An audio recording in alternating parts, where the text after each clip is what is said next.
Monkeys. Who doesn't love them? They're a genealogical neighbor and a creature that we share this earth with, not to mention nature's little jesters. We're not so different, monkeys and us. If they could go 98 miles an hour down the I-5 in their 2001 Honda Odyssey, blasting crossfade and weaving through traffic, they would. Unfortunately though, just like us, with all good, there must be bad. Anyways, here are some notable bad monkeys in history. Mojo Jojo, Travis the Chimp, and lastly, the chimp that hung out with Ronald Reagan. Some monkeys are just bad people. But today, we're not here to talk about just any evil monkey. We're here to talk about one specific monkey.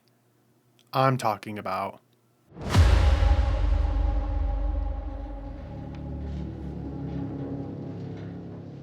the monkey! So The Monkey is a horror comedy. Big emphasis on the comedy. It is personally, in my opinion, one of the funniest, silliest horror movies I've ever seen. It really takes all of your expectations from a kind of campy movie and just really subverts them. The film itself has three major characters: Bill, Hal, and Petey. And Eddie Munson. Oh, sorry, I meant Ricky. So the movie introduces us in the very beginning to both Billy and Hal's father, who is trying to get rid of this aforementioned hell monkey at a local pawn shop. He does not have a lot of success. The guy does not want to take it. He tells him, please, listen, man, I just got to get rid of it. And basically telling him, hey, this thing is not broken. And the pawn shop owner looks at him and says, I can't take this anyways because we don't do refunds on toys. So after enough begging and crying, the pawn shop owner says, I don't know, let me get a guy who knows a thing or two about demonic possessed monkeys. And it turns out that it's actually just another episode of Pawn Stars. So after the boys' father argues with the pawn shop owner, we finally get our first death of the movie. And just like every other death in the movie, it kind of just comes out of nowhere. There's definitely a little bit of foreshadowing in this one where they kind of lead you to understand what's going to happen, but it still kind of comes out of nowhere. It's still very jarring, but nowhere near as jarring as the deaths that come later on in the movie. And I think with those jarring deaths begs the question, why? Why is this happening? Who chooses who gets killed? Is it the monkey? Is it the person twisting the key of the monkey? What happens? What's going on? Who are you? Why are you in my house? But in all seriousness, I do think why is a very pertinent question that comes up throughout the movie. Why did this person die? Why did that person die instead of this person?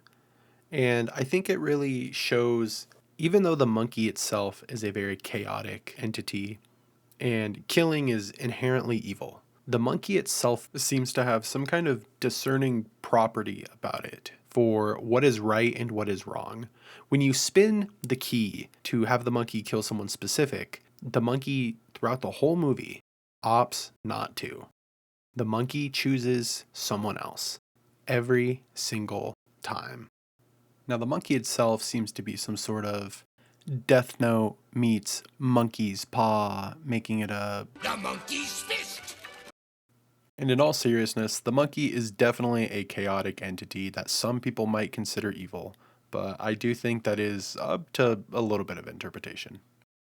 And I think it's that evil and that chaos that really makes the comedy shine in this movie, where it's very absurd, but at the same time, it's very lifelike. There's a lot of jokes and bits that happen that you have probably had happen in your own life. My personal favorite example is Hal going to his boss and talking about how he is going to go see his son Petey, but he only gets to see him once a year.